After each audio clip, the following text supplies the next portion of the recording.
તો હવે PN junction ડાયોડની લાક્ષણિકતાઓ તો ખાસ ધ્યાન રાખજો આ પીએન જંકશન ડાયોડની લાક્ષણિકતાઓ પીએન જંકશન ડાયોડની લાક્ષણિકતા કોને કહેવાય તો પીએન જંકશન ડાયોડમાંથી વહેતા વિદ્યુત પ્રવાહ I અને વિદ્યુત સ્થિતિમાનના તફાવત અથવા વોલ્ટેજ V ના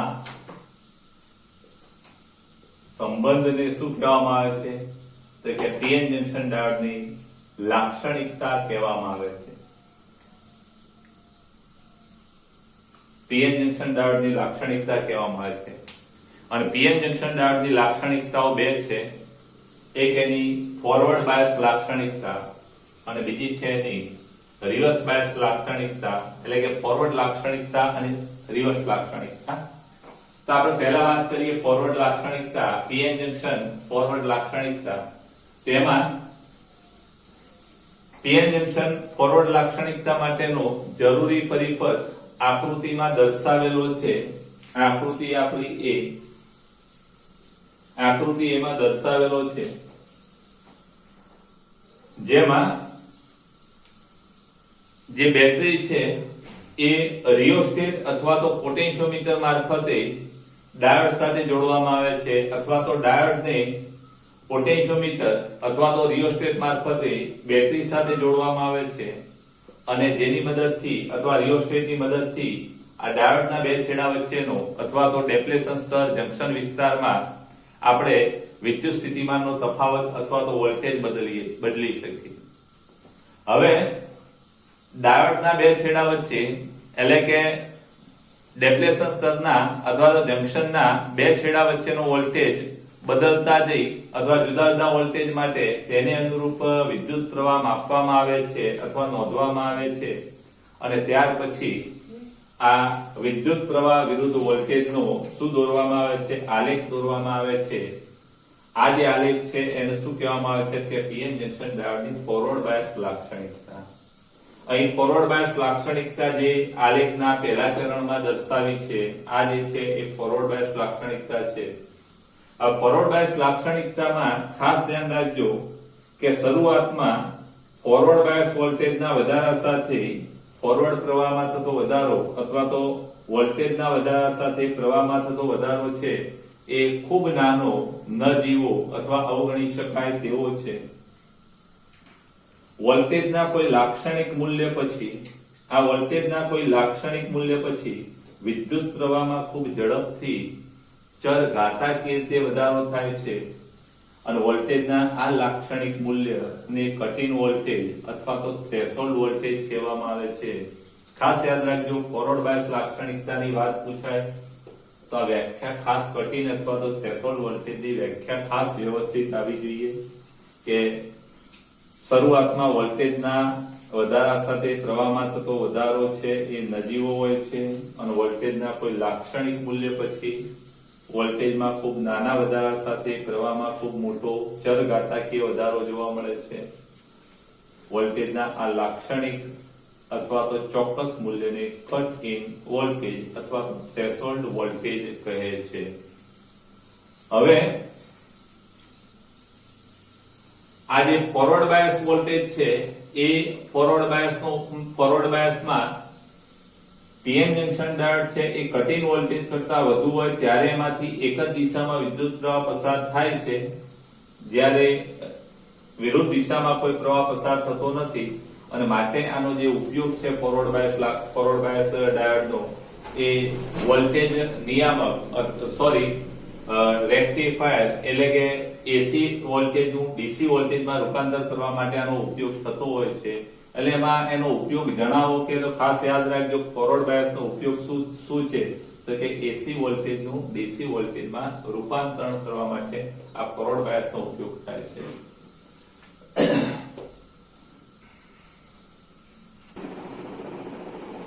અહીંયા આ કટ ઇન વોલ્ટેજનું મૂલ્ય ખાસ યાદ રાખજો તો કટ ઇન વોલ્ટેજ છે એ આ કટ ઇન વોલ્ટેજ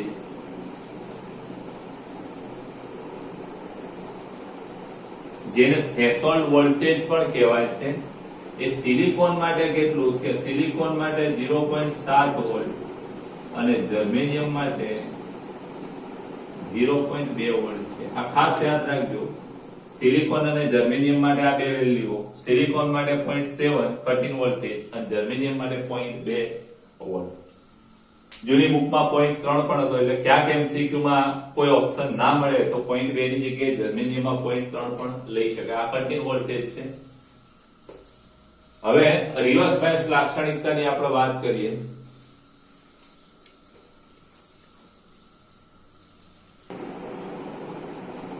હવે આપણે ખાસ યાદ રાખજો કે આ ફોરવર્ડ બાયસ ની વાત હતી, જેમાં મિલી એમ્પિયર ના ક્રમનો પ્રવાહ મળતો હોવાથી મિલી એમીટર જોડેલું હતું।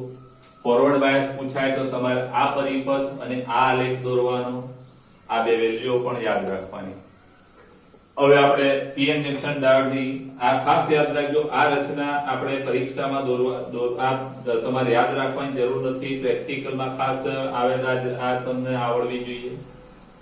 બાકી આનો આપણી થિયરીમાં ઉપયોગ નથી, પણ આની જગ્યાએ તમે આ દોરો તો પણ તમને માર્ક્સ મળી શકે। આ રિયોસ્ટેટ કઈ રીતે કામ કરે છે, રિયોસ્ટેટની જગ્યાએ અહીંયા ચલ બેટરી છે। આ તીર માર્યું એટલે સમજી લેવાનું કે આપણે બેટરીનો વોલ્ટેજ બદલી શકીએ છીએ। હવે આપણે પીએન જંકશન ડાયોડ રિવર્સ લાક્ષણિકતા, તો પીએન જંકશન ડાયોડની રિવર્સ લાક્ષણિકતા માટેનો જરૂરી પરિપથ આકૃતિ એમાં દર્શાવેલ છે। કારણ કે આ પ્રશ્ન આખો અલગ આવશે, પણ આપણે આને ચલો ને સી બી કહી દઈએ, સી કહી દઈએ। આકૃતિ સી માં દર્શાવેલ છે અને આપણી આકૃતિ બી, આકૃતિ સી માં દર્શાવેલ છે, જેમાં પીએન જંકશન ડાયોડ ના પી છેડા સાથે બેટરીનો ઋણ ધ્રુવ અને એન છેડા સાથે બેટરીનો ધન ધ્રુવ જોડેલ છે। વોલ્ટેજ માપવા માટે સમાંતર વોલ્ટમીટર અને પ્રવાહ માપવા માટે માઇક્રોમીટર તેની સાથે શ્રેણીમાં જોડવામાં આવે છે। હવે રિયોસ્ટેટ કે પોટેન્શિયોમીટર મારફતે આ ડાયોડને બેટરી સાથે જોડેલ હોય છે। સેમ આ રીતે ખાલી બેટરીના ધ્રુવો બદલી કાઢવાના, અને માટે આપણે આ રિયોસ્ટેટ કે પોટેન્શિયોમીટરની મદદથી આ ડાયોડના બે છેડા વચ્ચેનો વોલ્ટેજ બદલી શકીએ। હવે ડાયોડ વોલ્ટેજના અથવા રિવર્સ બાયસ વોલ્ટેજના જુદા જુદા મૂલ્યો માટે અથવા જુદા જુદા મૂલ્યોને અનુરૂપ અહીંયા રિવર્સ પ્રવાહ અથવા માઇક્રોમીટરમાં પ્રવાહ નોંધવામાં આવે છે, અને ત્યાર પછી આ પ્રવાહ વિરુદ્ધ વોલ્ટેજનો આલેખ દોરવામાં આવે છે। અને આ જે પ્રવાહ વિરુદ્ધ વોલ્ટેજનો આલેખ છે, જે આકૃતિમાં ત્રીજા ચરણમાં દર્શાવેલ છે, અને આ ત્રીજા ચરણનો આલેખ જે છે એને શું કહેવામાં આવે છે? પીએન જંકશન ડાયોડની રિવર્સ લાક્ષણિકતા। હવે આ રિવર્સ લાક્ષણિકતામાં ખાસ યાદ રાખજો કે શરૂઆતમાં વોલ્ટેજના વધારા સાથે આ જે પ્રવાહ છે એ પ્રવાહનું મૂલ્ય કેવું મળે છે કે વોલ્ટેજના વધારા સાથે પ્રવાહનું મૂલ્ય અચળ મળે છે અથવા સ્વતંત્ર મળે છે। વોલ્ટેજ પર આધાર ના રાખે એટલે આપણે એમ કહી શકીએ કે સ્વતંત્ર છે। એટલે કે શરૂઆતમાં વોલ્ટેજના વધારા સાથે પ્રવાહનું મૂલ્ય છે એ અચળ છે, અને વોલ્ટેજના આ બ્રેકડાઉન, આ જે વોલ્ટેજ જે ખરો આ મૂલ્ય એને બ્રેકડાઉન વોલ્ટેજ કહેવામાં આવે છે। એટલે વોલ્ટેજના બ્રેકડાઉન વોલ્ટેજ સુધીના વધારા સાથે પ્રવાહ છે એ સ્વતંત્ર છે, અને આ બ્રેકડાઉન વોલ્ટેજ કરતા સેજ વોલ્ટેજમાં જો વધારો કરવામાં આવે તો પ્રવાહનું મૂલ્ય એકાએક વધી જાય છે, અથવા પ્રવાહનું મૂલ્ય ખૂબ જ વધી જાય છે। વોલ્ટેજના આ મૂલ્યને બ્રેકડાઉન વોલ્ટેજ કહેવામાં આવે છે। અહીંયા બ્રેકડાઉન વોલ્ટેજ કરતા જો વોલ્ટેજ વધારવામાં આવે તો પ્રવાહનું મૂલ્ય એટલું વધી જતું હોય છે કે જેના કારણે ડાયોડ છે ગરમ થાય, અને ડાયોડ ગરમ થવાના કારણે ડાયોડ નાશ પણ પામે છે। અને માટે આવી ઘટનાઓ ના બને તે માટે બીજા પરિપથનો ઉપયોગ કરી અને આ પ્રવાહનું શું કરવામાં આવે છે તો કે પ્રવાહનું નિયંત્રણ કરવામાં આવતું હોય છે। એટલે પ્રવાહના નિયંત્રણ માટે બીજો એક પરિપથ પણ જોડી શકાય।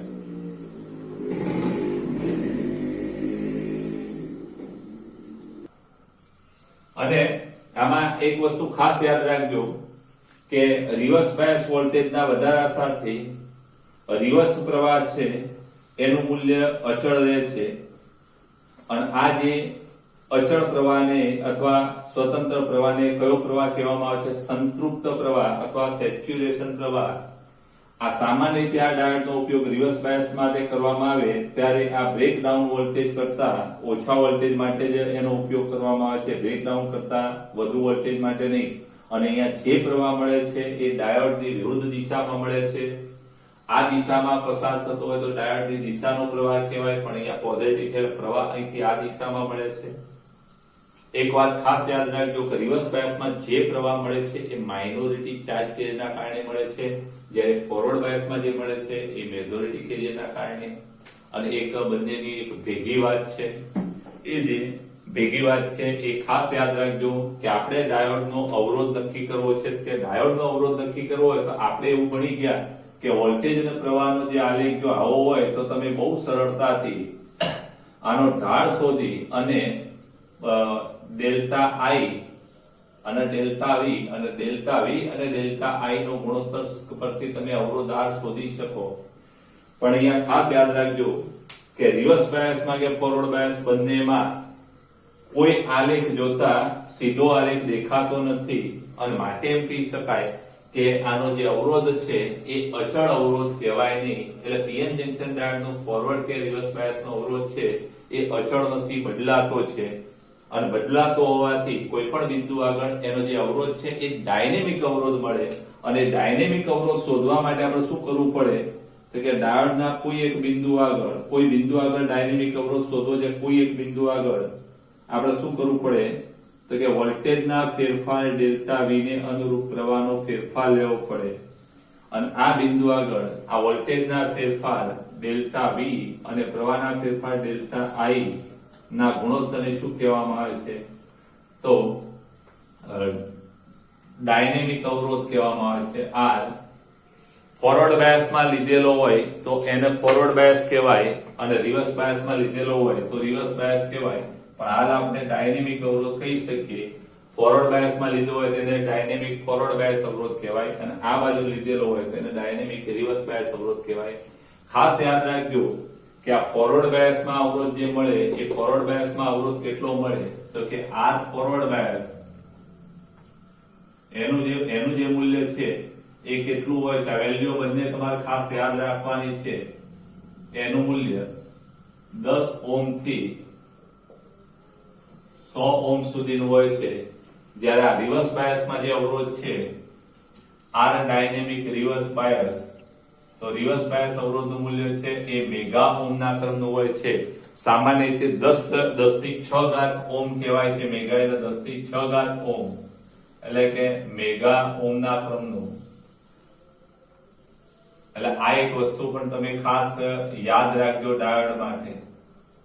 એટલે આમાં જો તમારે ફોરવર્ડ બાયસ પૂછાય તો આ પરિપથ અને આ આલેખ કટિંગ વોલ્ટેજની સમજૂતી, અને રિવર્સ બાયસ પૂછાય તો આ પરિપથ અને આ આલેખ, એમાં બ્રેકડાઉન વોલ્ટેજ અને સંતૃપ્ત પ્રવાહ, આ બે બાબતોની સમજૂતી ખાસ આપવાની. સ્ક્રીનશોટ લઈ અને ઉતારી દેજો. એમાં ખાસ યાદ રાખજો આ આઈવી સંબંધ જે છે એને પીએન જંકશન ડાયોડની લાક્ષણિકતા કહેવાય. ફોરવર્ડ બાયસ પૂછાય તો આટલી વાત, રિવર્સ બાયસ પૂછાય તો આટલી વાત.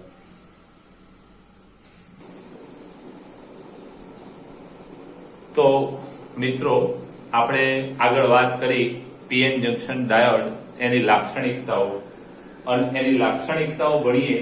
લાક્ષણિકતાઓ જાણ્યા પછી એનો ઉપયોગ ક્યાં કરવો એ ખબર પડે. તો આ એની લાક્ષણિકતાનો ઉપયોગ કરી આપણે રેક્ટિફાયર તરીકે એનો ઉપયોગ કરીએ છીએ. ખાસ યાદ રાખજો. થોડી બીજી વાત કરી લો પછી આપણે આમાં જઈએ કે આપણે પીએન જંકશન ડાયોડ છે એ પીએન જંકશન ડાયોડને જ્યારે આપણે ફોરવર્ડ બાયસ આપીએ, ફોરવર્ડ બાયસ પોઝિટિવ સાથે પોઝિટિવ, તેમાં પીથી એન તરફ વિદ્યુત પ્રવાહ પસાર થાય. પણ એ જ પીએન જંકશન ડાયોડ છે એને જો આપણે રિવર્સ બાયસ જોડીએ, એટલે કે પોઝિટિવ સાથે નેગેટિવ, આ પોઝિટિવ સાથે નેગેટિવ, આ પી છે એન છે, ખાસ યાદ રાખજો. તો આ દિશામાં કોઈ પ્રવાહ મળતો નથી, લગભગ શૂન્ય હોય તો પણ એ માઇક્રો એમ્પિયરના ક્રમનો છે. વ્યવહારમાં એ અવગણી શકાય હોય છે.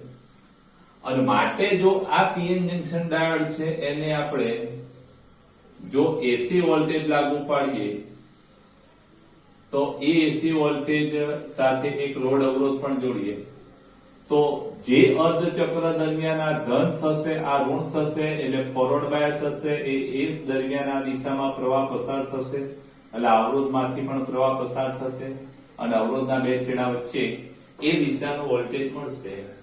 પણ બીજા અર્ધચક્ર દરમિયાન જ્યારે આ ધન બને આ ઋણ બને, કારણ કે એસી વોલ્ટેજ આવો હોય, એટલે બીજા અર્ધચક્ર દરમિયાન આ ધન અને આ ઋણ બનશે, એટલે ઋણ અર્ધચક્ર દરમિયાન આમાં આ દિશામાં વહેતો પ્રવાહ I શૂન્ય હશે અને માટે અવરોધમાંથી પણ કોઈ પ્રવાહ પસાર થશે નહીં. એટલે એસી વોલ્ટેજના માત્ર ધન અર્ધચક્રો દરમિયાન એક જ દિશામાં પ્રવાહ પસાર થશે. અને આ હેતુનો ઉપયોગ કરી અથવા બાબતનો ઉપયોગ કરી અને આપણે રેક્ટિફાયર બનાવી શકીએ છીએ. રેક્ટિફાયર એટલે શું? તો ખાસ ટેક્સ્ટમાં એની પ્રોપર વ્યાખ્યા નથી. હું બોલું, તમારે નોંધવી હોય તો નોંધી લેજો.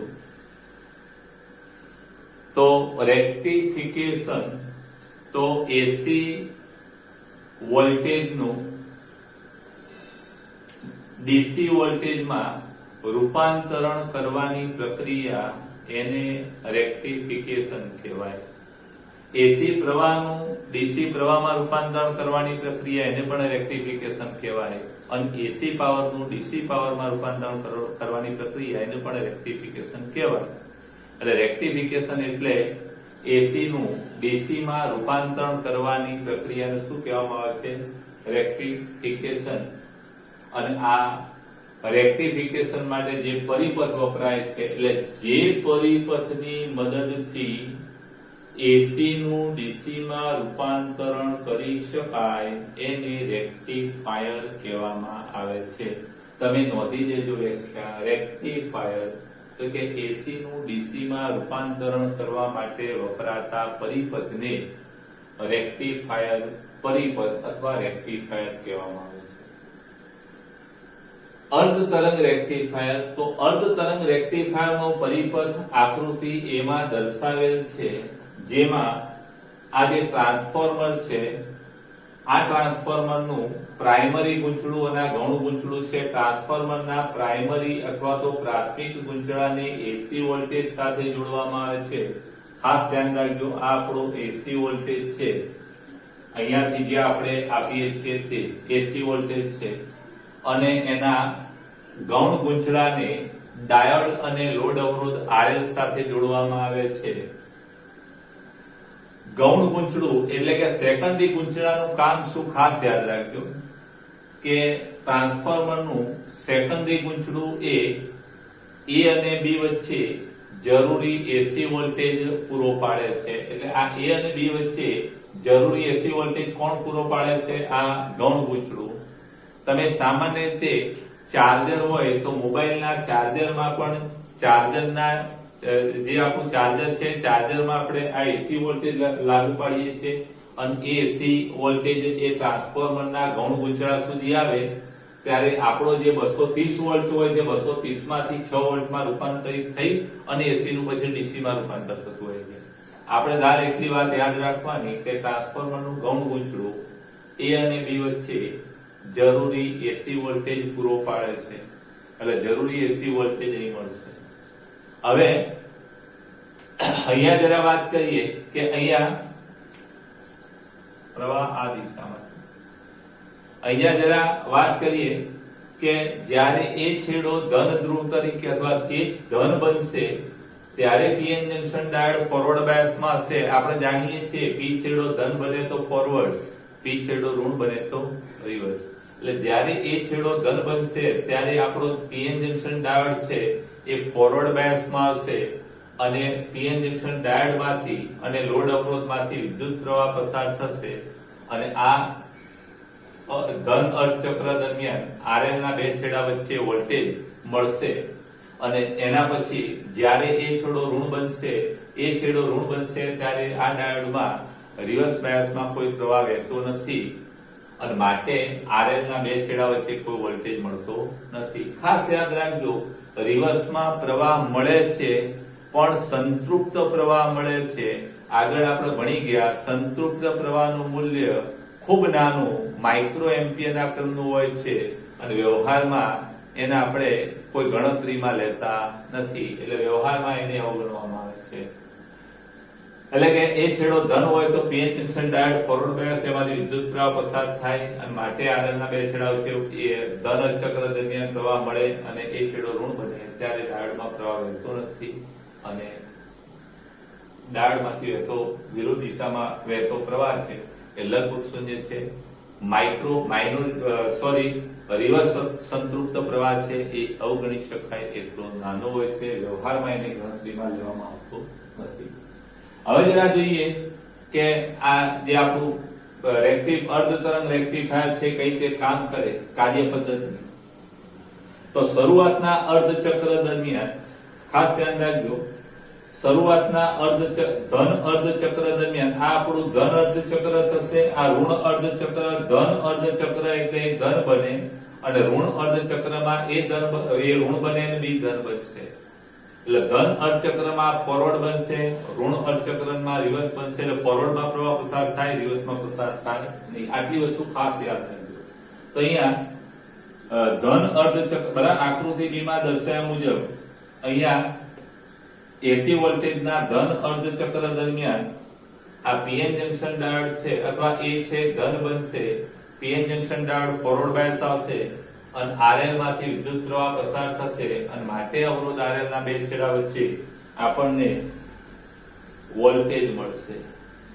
અને એના પછી આવતા ઋણ અર્ધ ચક્ર દરમિયાન પીએન જંકશન ડાયોડ છે એ રિવર્સ બાયસમાં આવશે, કારણ કે આ ઋણ બનશે, આ ધન બનશે, રિવર્સ બાયસમાં આવશે અને આ રિવર્સ બાયસમાં તેમાંથી અથવા તો લોડ અવરોધમાંથી કોઈ પ્રવાહ પસાર થતો નથી અને માટે આરએલ ના બે છેડા વચ્ચે મળતો વોલ્ટેજ શૂન્ય થશે.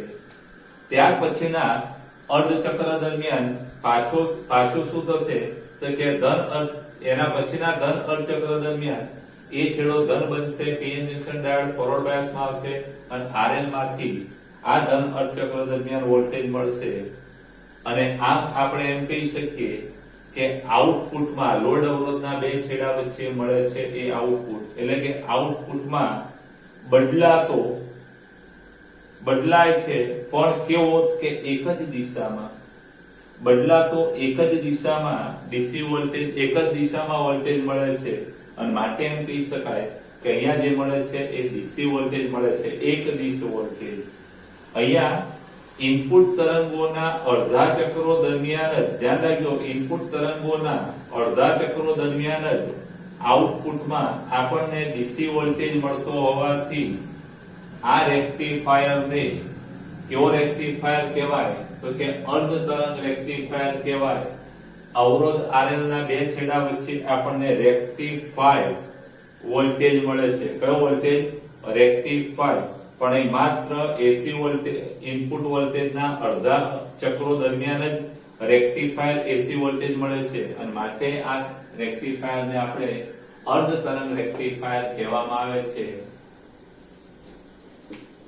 સ્ક્રીનશોટ લઈ લેજો મિત્રો. આપણે અર્ધ તરંગ રેક્ટિફાયર ભણ્યા અને હવે વાત આવે છે પૂર્ણ તરંગ રેક્ટિફાયર. બંને અર્ધ ચક્રો દરમિયાન આપણને ડીસી વોલ્ટેજ મળે અથવા રેક્ટિફાય પ્રવાહ અને રેક્ટિફાયર વોલ્ટેજ મળે ચાલે. તો ખાસ ધ્યાન રાખજો, પૂર્ણ તરંગ રેક્ટિફાયર માટેનો જરૂરી પરિપથ આકૃતિમાં દર્શાવેલો છે, જેમાં અહીંયા ટ્રાન્સફોર્મરના પ્રાઇમરી ગૂંચળાને એસી સપ્લાય સાથે જોડવામાં આવે છે અને જે ગૌણ ગૂંચળું છે એ ગૌણ ગૂંચળાના બંને છેડા સાથે ડાયોડના પી છેડા જોડવામાં આવે છે અને બંને ડાયોડના એન છેડા D1 અને D2 ના એન છેડા છે એ બંનેને એકબીજા સાથે જોડવામાં આવે છે અને એ છેડાઓને લોડ અવરોધ RL સાથે જોડવામાં આવે છે અને RL ને અહીંયા ટ્રાન્સફોર્મરના ગૌણ ગૂંચળા આગળ સેન્ટર ટેપ એટલે ગૌણ ગૂંચળાના બરાબર મધ્યમાંથી એક તાર કાઢવામાં આવે છે. એટલે કે RL ને ક્યાં જોડવા? સેન્ટર ટેપ સાથે જોડવામાં આવે છે. આ વર્ણન આપણે આ રીતે પણ લખી શકીએ કે ગૌણ ગૂંચળાના બંને છેડાઓને ડાયોડના P સાથે જોડવામાં આવે અને ડાયોડના બે N છેડાઓ અને સેન્ટર ટેપ વચ્ચે લોડ અવરોધ RL જોડવામાં આવે છે. હવે જ્યારે પીએન જંકશન ડાયોડને આ રીતે જોડવામાં આવે ત્યારે એસી વોલ્ટેજના બંને અર્ધચક્રો દરમિયાન ધ્યાન રાખજો, આ અર્ધચક્રોમાં આ ધન અર્ધચક્રોમાં D1 ફોરવર્ડ બાયસ આવશે અને આ અર્ધચક્રોમાં D2 ફોરવર્ડ બાયસ આવશે. એટલે આપણે એમ કહી શકીએ કે ઇનપુટ વોલ્ટેજના બંને અર્ધચક્રો દરમિયાન આ D1 અને D2 છે અથવા તો પૂર્ણ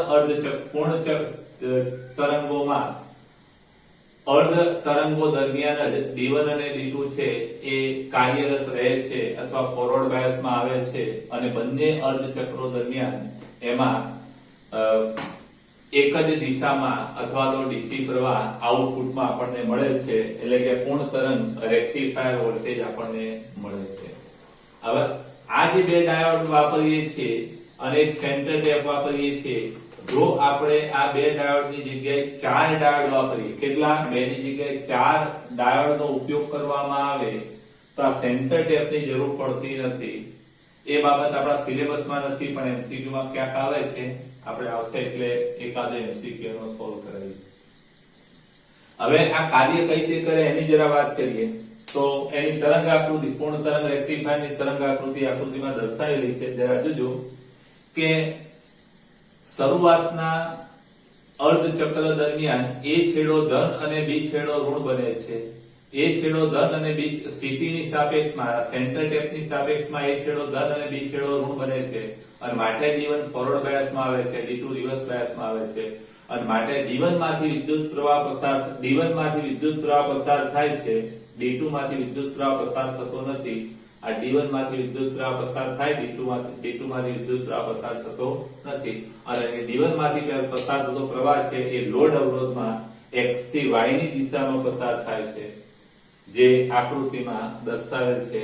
અનુક્રમે આવતા બીજા અર્ધચક્ર દરમિયાન આ બી છેડો એની સાપેક્ષમાં અથવા સીટી ની સાપેક્ષમાં બી ધન અને ઋણ બને છે અને માટે D2 ફોરવર્ડ બાયસમાં આવે છે, D1 રિવર્સ બાયસમાં આવે છે અને માટે D2 માંથી વિદ્યુત પ્રવાહ પસાર થાય છે, D1 માંથી પ્રવાહ પસાર થતો નથી અને માટે વિદ્યુત પ્રવાહ છે એ D2 માંથી લોડ અવરોધ RL માંથી પસાર થાય, સીટી લોડ અવરોધ RL માંથી x થી y ની દિશામાં પસાર થાય છે અને માટે RL ના બે છેડા વચ્ચે આ અર્ધચક્ર દરમિયાન પણ વોલ્ટેજ મળે છે અને આમ અનુક્રમે આવતા બંને અર્ધચક્રો દરમિયાન અથવા પૂર્ણ ચક્ર દરમિયાન આપણને આઉટપુટમાં રેક્ટિફાયર વોલ્ટેજ અથવા તો ડીસી વોલ્ટેજ મળે છે, એક દિશ વોલ્ટેજ મળે છે અને માટે આ જે રેક્ટિફાયર છે એને પૂર્ણ તરંગ રેક્ટિફાયર કહેવામાં આવે છે. પૂર્ણ તરંગ એટલા માટે કે બંને પૂર્ણ તરંગ માટે આપણને આઉટપુટમાં ડીસી વોલ્ટેજ મળે છે. અહીંયા આકૃતિમાં ખાસ યાદ રાખજો, ઘણી વખત એવો પ્રશ્ન પૂછાતો હોય છે કે પૂર્ણ તરંગ રેક્ટિફાયરની તરંગ આકૃતિ દોરો. તરંગ આકૃતિ એટલે આટલું દોરવાનું આવે. પૂર્ણ તરંગ રેક્ટિફાયરનો પરિપથ દોરવાનો કે પરિપથ દોરવાનો આવે. એવી જ રીતે આપણે અર્ધ તરંગમાં પણ તરંગ આકૃતિ આપણે દોરેલી એ પરિપથ કહેતો, પરિપથ એટલું દોરવાનું. સ્ક્રીનશોટ લઈ લેજો. ખાસ ધ્યાન રાખજો, આ વર્ણન ને બધું તમે ના ગોખો તો ચાલશે પણ આમાં ખાસ આ પરિપથ અને આટલી વસ્તુ તો ખાસ તમારે તૈયાર કરી જ દેવાની. આ તરંગ આકૃતિઓનો પરિપથ આપણે રેક્ટિફાયર ભણ્યા, અર્ધ તરંગ ને પૂર્ણ તરંગ, અને આ રેક્ટિફાયર પરિપથોમાં એક આગળ આઉટપુટમાં એક ફિલ્ટર પરિપથનો ઉપયોગ કરવામાં આવે છે અને આ ફિલ્ટર પરિપથ શેના માટે વપરાય તો ખાસ યાદ રાખજો. આપણો જે રેક્ટિફાયર વોલ્ટેજ હોય છે આવો હોય છે પલ્સ આકારનો અને એવા પલ્સ આકારના વોલ્ટેજને આવો સીધો બનાવવા માટે આનો ઉપયોગ થતો હોય છે. હવે આ પ્રશ્ન જરા વ્યવસ્થિત આપણે જોઈએ તો ખાસ યાદ રાખજો કે રેક્ટિફાયર જે વોલ્ટેજ છે અથવા રેક્ટિફાયર આઉટપુટ છે એ કેવો મળે છે તો આ આખો આવો હોય તો સાઈન આકારનો કહેવાય પણ આ અડધો સાઈન કહેવાય. એટલે અર્ધ સાઈન આકારનો એટલે કે અર્ધ સાઇનુસોઇડલ, આને પલ્સ આકારનો પણ કહેવાય છે. એટલે કે અર્ધ સાઈન આકાર અથવા તો પલ્સ આકારનો હોય છે અને માટે આ જે વોલ્ટેજ છે એ ડીસી એટલે કે એક દિશાનો છે, ડીસી વોલ્ટેજ હોવા છતાં, એટલે કે આ ડીસી હોવા છતાં તે સ્થાયી હોતો નથી. સ્થાયી વોલ્ટેજ કેવો હોય? આવો હોય. પણ આ સ્થાયી નથી. પણ કેવો છે? તો કે આ સ્થાયી નથી, અસ્થાયી છે. અને આવા અસ્થાયી વોલ્ટેજમાંથી સ્થાયી વોલ્ટેજમાં ફેરવવા માટે શું કરવામાં આવે? તો આ લોડ અવરોધ સાથે સમાંતર કેપેસિટર જોડવામાં આવે છે. કેટલીક વખતે આ લોડ અવરોધ સાથે શ્રેણીમાં ઇન્ડક્ટર પણ જોડી શકાય. અને આવા પરિપથો, જે વધારાના પરિપથો, આ જે વધારાનો પરિપથ આપણે મૂકેલો છે એ શું કરે? તો આ વધતો ઘટતો જે વોલ્ટેજ છે એમાંથી આ જે પલ્સ છે, રિપલ છે, એ રિપલ છે એને દૂર કરે. રિપલ એટલે એસી ઘટકો, જેને રિપલ કહેવામાં આવે છે. એટલે કે એસી ઘટક અથવા એના રિપલ છે એને દૂર કરે અથવા એને રોકે અને લોડ અવરોધના બે છેડા વચ્ચે પ્યોર એટલે કે ચોખ્ખો ડીસી વોલ્ટેજ આપે. અને માટે આ પરિપથ છે એને ફિલ્ટર પરિપથ કહેવાય. હવે આ જે ફિલ્ટરની પ્રક્રિયા છે એ ફિલ્ટરની પ્રક્રિયામાં આપણે કેપેસિટરનું કાર્ય સમજીએ તો આ ફિલ્ટર પરિપથ કઈ રીતે કામ કરે છે. તો અહીંયા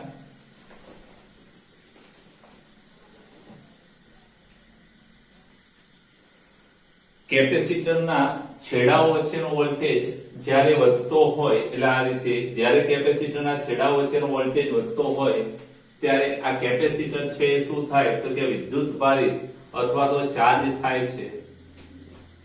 હવે જો લોડ અવરોધ RL જોડવામાં ના આવે તો આ કેપેસિટર છે એ આપણા રેક્ટિફાઈડ, આપણો આ જે વોલ્ટેજ છે એ રેક્ટિફાઈડ વોલ્ટેજ છે. એટલે કે રેક્ટિફાઈડ વોલ્ટેજના મહત્તમ મૂલ્ય સુધી ચાર્જ થાય છે. એટલે કે જો RL જોડેલો ના હોય તો આ કેપેસિટર ક્યાં સુધી ચાર્જ થાય? તો રેક્ટિફાઈડના મહત્તમ મૂલ્ય સુધી ચાર્જ થાય છે. જ્યારે લોડ અવરોધ RL જોડવામાં આવે ત્યારે કેપેસિટર છે એ વિદ્યુત વિભારિત થાય છે. વિદ્યુત વિભારિતનો મતલબ શું? કે ડિસ્ચાર્જ. એટલે કે કેપેસિટર છે એ ડિસ્ચાર્જ થાય છે. અને કેપેસિટર ડિસ્ચાર્જ થાય એટલે ઓટોમેટિક આનો વોલ્ટેજ છે એ ઘટવા લાગે. એટલે કેપેસિટર છે ડિસ્ચાર્જ થવા લાગે. અને બીજા અર્ધ ચક્ર દરમિયાન, એટલે કે આ કેપેસિટર, આ પરિસ્થિતિમાં કેપેસિટર ડિસ્ચાર્જ થાય અને પાછું બીજા અર્ધ ચક્ર દરમિયાન પાછું કેપેસિટર છે એ ચાર્જ થવાનું ચાલુ થાય. એટલે પાછું કેપેસિટર ચાર્જ થાય એટલે કે વધારાની જે ગેપ જેટલી ઉર્જા છે એમાં સંગ્રહિત થાય.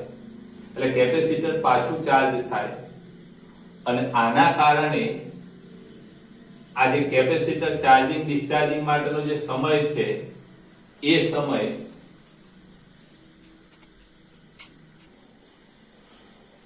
અને આમ ચાર્જિંગ ડિસ્ચાર્જિંગની ઘટનામાં કેપેસિટરના વોલ્ટેજના જે ઘટાડાનો દર છે એ વોલ્ટેજ, કેપેસિટરના બે છેડા વચ્ચે વોલ્ટેજના ઘટાડાનો દર એ લોડ અવરોધ RL અને કેપેસિટર C ના ગુણાકારના વ્યસ્ત પ્રમાણમાં છે.